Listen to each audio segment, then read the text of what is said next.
अब प्रश्न उठता है कि दिल में कथा बैठे कैसे? सावधान से। जब तक कथा में बैठे ना, तब तक सिर्फ कथा सुने, केवल कथा। सावधान होकर के बैठे। कथा सुनने का नियम क्या है? कथा प्रारंभ होने के पहले आ जाए।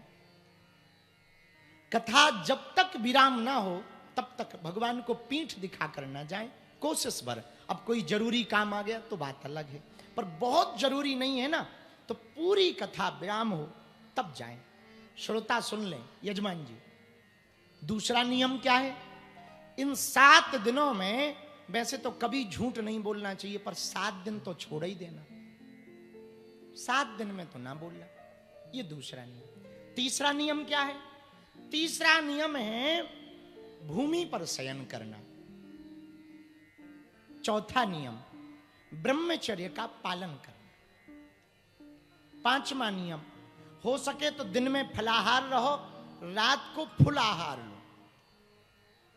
पर मान लो कुछ गड़बड़ी है तो ठीक है, खा के आओ, पर इतना ही खा के आओ कि दूसरे को डिस्टर्ब ना हो। हाँ, प्रसाद तो पा के आओ, पर थोड़ा कम। हाँ, कम आहार, ताकि नींद भी ना आए। डिस्टर्ब कई प्रकार से होता है, केवल इससे नहीं, कई प्रकार से होता है। नींद आ जाए, ज्यादा पाने से नींद भी तो आती है, तो थोड़ा नींद भी ना आए, थोड़ा चैतन्यता बनी रहे। क्योंकि शरीर में जब भोजन जाता ना, तो पूरा भोजन उसको पचाने में लग जाता, फिर कथा कौन सुनेगा? पड़ोसी। इसलिए कम आहार पाके आओ। 5वां नियम, वो भी बहुत अच्छा नियम है। इन 7 दिनों में स्वस्ति तिलक मस्तक पर लगाना और वैष्णव मंत्र का जप करना। गुरु जी का कोई मंत्र दिया हो, राम नाम, या आपको जो मंत्र प्रिय लगता हो, आप जिनके उपासक हो, वो मंत्र जप करना। 6वां नियम, आहार पाएं पर वही आहार भोजन खाएं जो ठाकुर जी को जिसका भोग लगाया जा सके। हम दरबार में बैठे थे, तो एक बार हमसे गलती हो गई। हमने एक चेला को कहा, बेटा लहसुन प्याज नहीं करना, बाकी आगे का नहीं बोल पाए। तो 1 साल बाद हमारे पास आया, बोले गुरुजी 2 काम तो हो गए, पर 1 नहीं हो रहा। हम का नियम पूरा किया। अरे बोले लहसुन प्याज आज तक छुआ नहीं। तो हमने अपने गुरुजी से वाईफाई में सिग्नल मिलाया कि 1 साल से ये आ रहा है और हमने इसको वचन दे दिया था, इसका काम क्यों नहीं हो रहा? बोले इससे कहो पौवा बंद क्यों नहीं किया? तो हमने कहा ठटरी के बरे नक कटा मूसर चंदा, तो पौवा पीता रहा 6 दिन और मंगलवार को जय हनुमान ज्ञान गुण सागर करता रहा। अब कहां से तुझ पे कृपा हो जाए? बोले गुरुजी आपने कहा था लहसुन प्याज नहीं खाना, भगवान कसम लहसुन प्याज नहीं खाया। हम का मूसर चंदा लहसुन प्याज नहीं खाया, बाकी सब। बोले बाकी रोका ही नहीं आप। इसलिए हम ये 6वां नियम बता रहे स्पेशल। वही पाएं जिससे जो ठाकुर जी को भोग लगाया जा सके। आहार में भी सात्विक आहार। 7वां नियम, यजमान खास करके सुने। 7वां नियम है कथा सुनने का। 7 दिन की कथा है, 7 नियम। 7वां नियम है, इन 7 दिनों में दुश्मन भी आ जाए तो भी मन में ईर्षा ना लाना। यही सोचना, इतने बड़े पंडाल में लगता है हनुमान जी कोई ना कोई रूप बना करके कथा सुनने आए। क्योंकि हर कथा में कोई पहुंचे या ना पहुंचे, हमारे हनुमान जी जरूर पहुंचते हैं। पूछो क्यों? प्रभु चरित्र सुने बेको रसिया, प्रभु चरित्र सुन बेको रसिया, राम लखन सीता मन बसिया,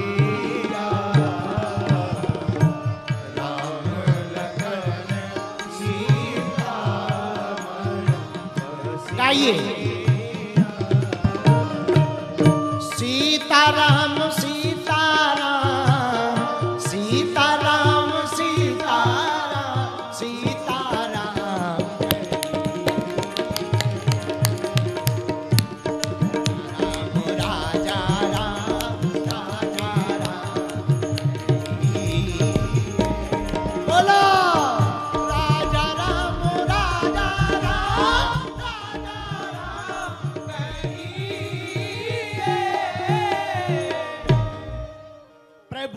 चरित्र सुनबे को गाओ गाओ।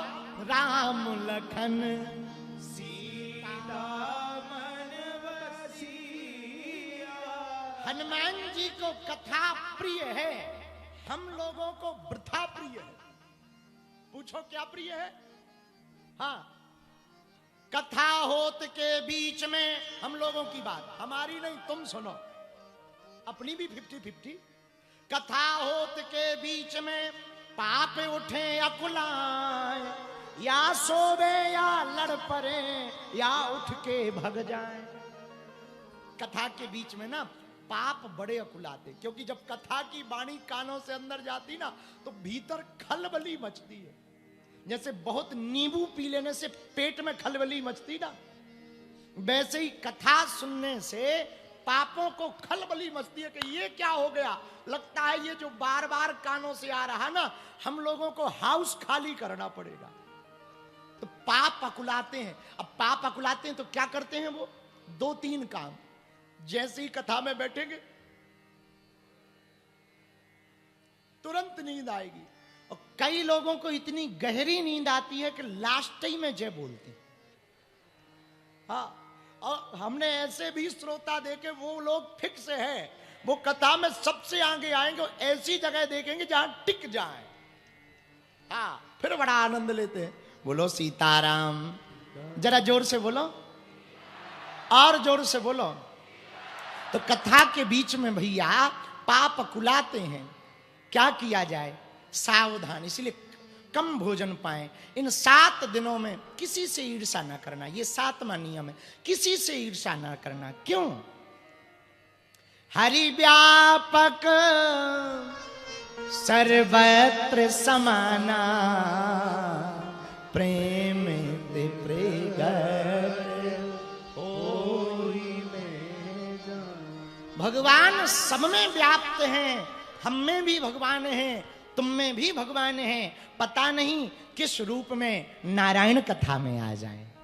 हो सकता आपके बगल में जो बैठे हों वो दिखाई पड़ रहे हो कि ये फलाने जी हैं, पर हो सकता हनुमान जी हो, रूप बनाकर आ गए हो भ्रमित करने के लिए।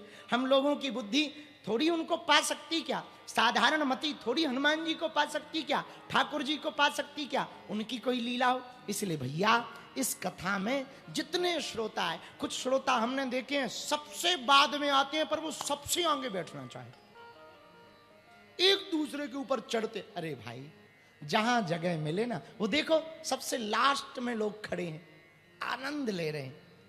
श्रोता ऐसे ही होने चाहिए, जहां मिले वहां बैठ कर के भगवान की कथा सुननी चाहिए। बोलो सीताराम।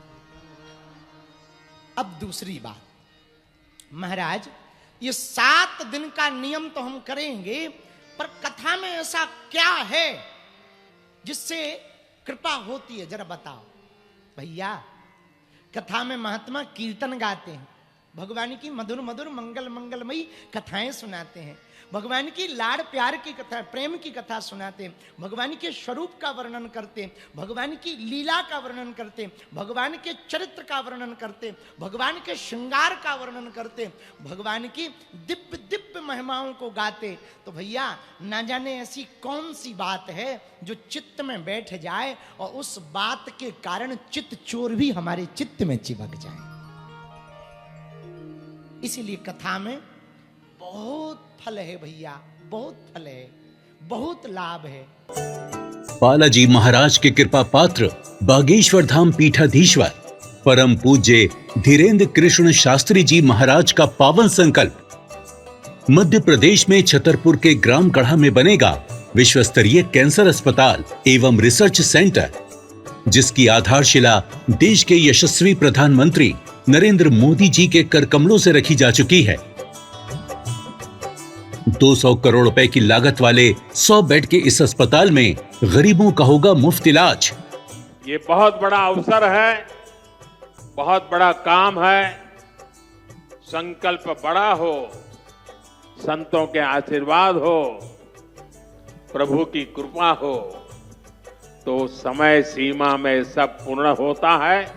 हमारे प्रियजनों, बागेश्वर धाम पूरे भारत के लोगों, अभी तक अस्पतालों में मंदिर थे, अब मंदिर में अस्पताल होगा। कैंसर हॉस्पिटल निर्माण हेतु सहयोग देकर पुण्य के भागी बने।